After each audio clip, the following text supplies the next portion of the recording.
Louis XIV was the king who consolidated the position of an official royal mistress at court.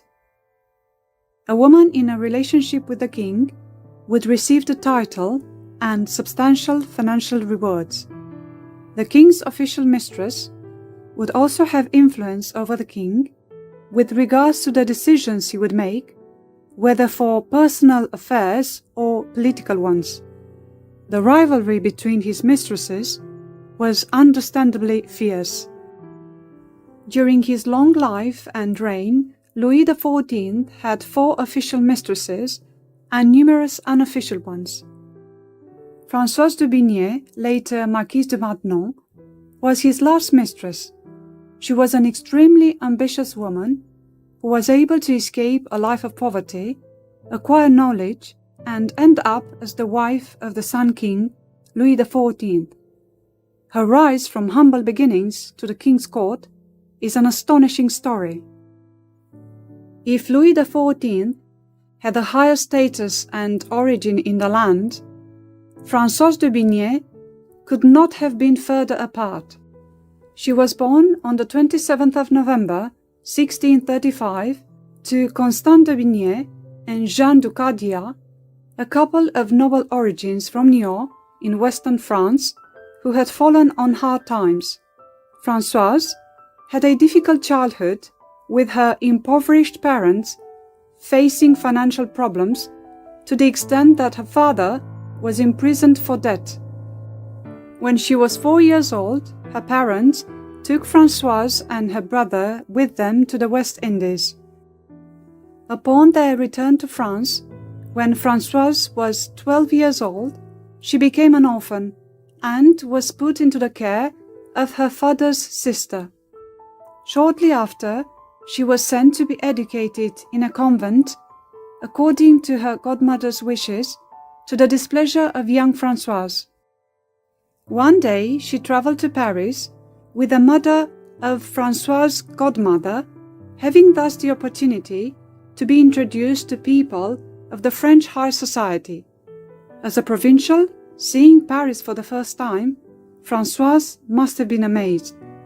Later on, she met there her future husband, the poet Paul Scarron. He was 42, extremely unattractive, and was suffering with debilitating rheumatism. Françoise was only 16. When the poet asked her to marry him, Françoise realized it was her only way of avoiding an uncertain future. She was intelligent and loved learning and wanted to leave behind her chaotic upbringing experiences. During her married life with Scarron, she enjoyed meeting different authors and personalities who visited her husband's literary salon and who were well placed at the royal court of Louis XIV. Françoise became familiar with the art of conversation in a Parisian literary salon, and she also started reading extensively. Françoise looked after her husband until his death 8 years later. After his death, Françoise lived off his pension quite comfortably for a while, until one day when the king decided to terminate her pension. At 31, Françoise was facing uncertainty, so she decided to try her luck in a new country. But things changed rapidly after Françoise met the king's mistress, Madame de Montespan, who was a regular visitor of the literary salon, and Françoise became her protégée. From that moment on, her life would change irreversibly. At 34, Françoise was entrusted with the education of the illegitimate children of Louis XIV and of his mistress, Madame de Montespan. Françoise would live in a grand residence with the children and the servants employed by the king to help her run the household. She was devoted to the children, and she showed excellent skills for teaching, and so the role of governess fitted her quite well. No one would imagine that Françoise was actually on her way to become the king's favorite. After 3 years, when the king acknowledged the children as his legitimate children, Françoise was moved to Château de Saint-Germain, and she became the royal governess for the king's children. By the time Françoise was 40 years old, the king rewarded her loyalty for taking care of his children by donating her money to buy a chateau near Paris. A year later, Françoise received the title of Marquise de Maintenon. With a new title, gradually Françoise was actually climbing the hierarchical system of the French society and was achieving her financial security. The king's generosity towards Madame de Maintenon sparked the jealousy of Madame de Montespan. Without realizing, Françoise was becoming more interesting and attractive for the king. Her former protector, Madame de Montespan, became her rival. When the affair of the poisons infiltrated the royal court, rumors started circulating about Madame de Montespan being involved in sorcery and poisoning. The king wanted to avoid a public scandal, and the astonishingly beautiful Madame de Montespan fell out of favor. When the king started to doubt her loyalty and affection for him, her days at court would be numbered. With the king's mistress out of the royal court, Madame de Maintenon was free to decide whether to accept the king's proposal of being together. She actually rejected his advances initially, trying to get Louis to pay more attention to his actual wife, Queen Marie-Thérèse. But the king was fascinated by Madame de Maintenon. He wanted her to become his secret mistress. She was a cultivated woman, and the king enjoyed her company, so much so that she was able to influence some of his political decisions. When Queen Marie-Thérèse died unexpectedly in July 1683, the king made a surprising decision. When he was first married to Marie-Thérèse, it was an arranged marriage meant to serve a political purpose. Louis had the chance to change that, and he chose to marry for love the second time. When he asked Madame de Maintenon to marry him, she was in for a treat. It was something unthinkable for a king to do. But Louis had tired of a life of pleasures, and he wanted Madame de Maintenon as his wife. Fighting back her tears, she accepted his marriage proposal. A few months later, the king and Madame de Maintenon married in secret. Although their marriage was not officially recognized, Louis and Madame de Maintenon would be inseparable for the next 32 years. The king was 44 and Madame de Maintenon was 48. Louis also changed his lifestyle, choosing a more measured way of life, leaving behind the life of pleasure he had been so famous for. The king discovered a new life, and Madame de Maintenon was able to offer him a family life he was craving for.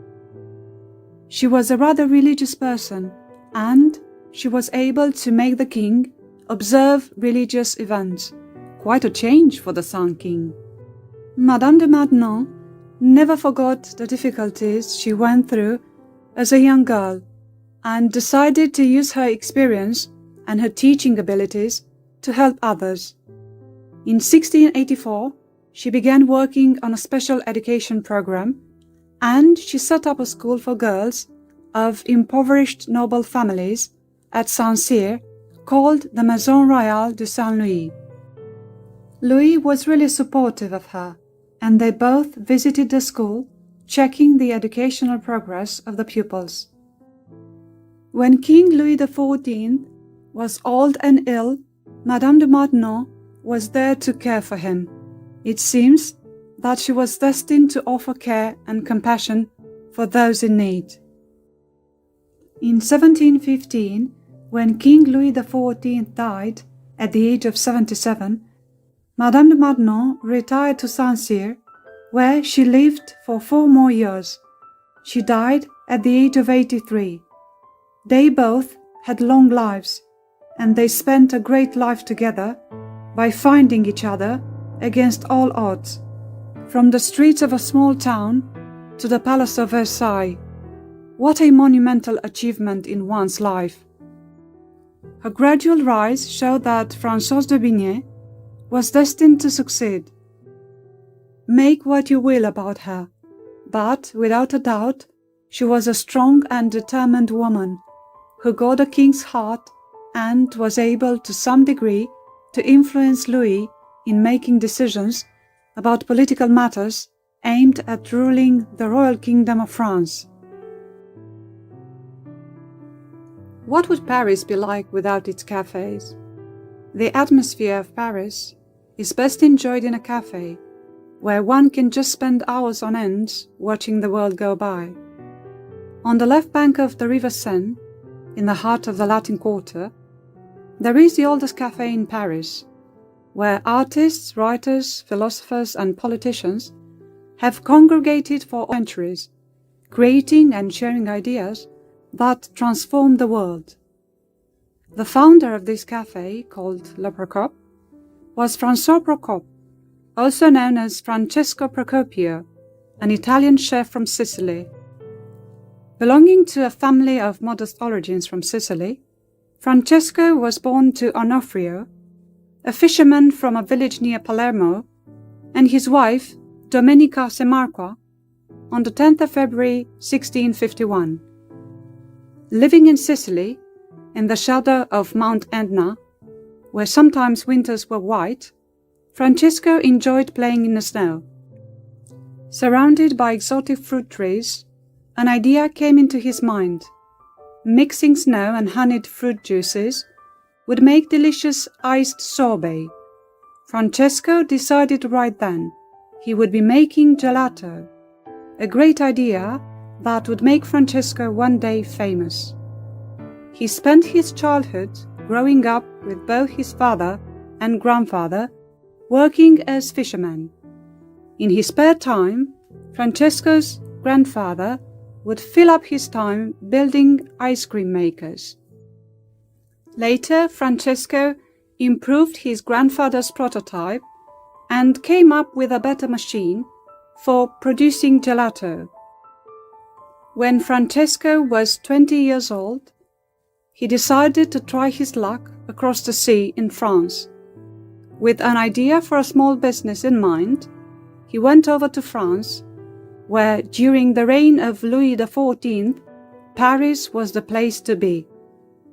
He started working as an apprentice for Pascal, an immigrant himself, who was also trying to build a life in Paris. Pascal was a street vendor and owned a lemonade stand where he was selling lemonade and coffee. The impatient Pascal was barely making ends meet, and in 1675 he stopped trading and swapped Paris for London in search for better business. Francesco remained the sole owner of the selling kiosk and diversified his small business. In February of that year, Francesco married Marguerite in the church of Saint-Sulpice, situated in Saint-Germain, where Francesco settled and worked. Their happy marriage would produce 8 children, who would later work alongside their parents. As the main breadwinner, Francesco applied for a special license issued by King Louis XIV to sell flavored beverages and his original lemon and orange gelato. Francesco was thus able to set up his stall at the annual fair held in Saint-Germain, where theatre performances were shown to the public.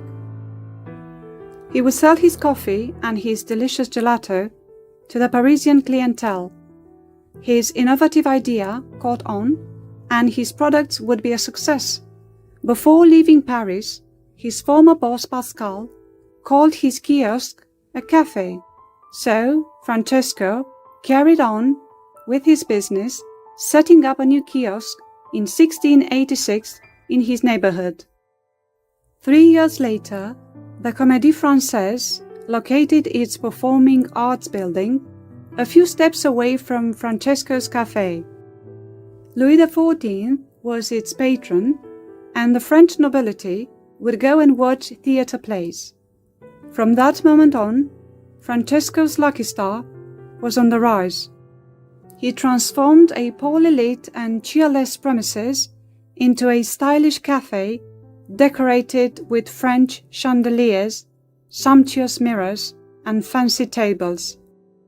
His café would become very popular with Parisians, and they would become addicted to drinking coffee, turning Francesco's Café into the first establishment of that kind in Paris. When Francesco was 45 years old, his wife Marguerite died, but he married again. Anne-Françoise Garnier, his second wife, bore Francesco 5 more children. At 51, the Italian changed his name, becoming François Procope, after acquiring French citizenship 7 years earlier. With the new identity, Francesco decided to rename his coffee business as Café Procope. He would continue working for 20 more years in the café before allowing one of his sons to take over his father's business. Francesco would still enjoy attending the fair in Saint-Germain every year, selling his famous gelato and coffee.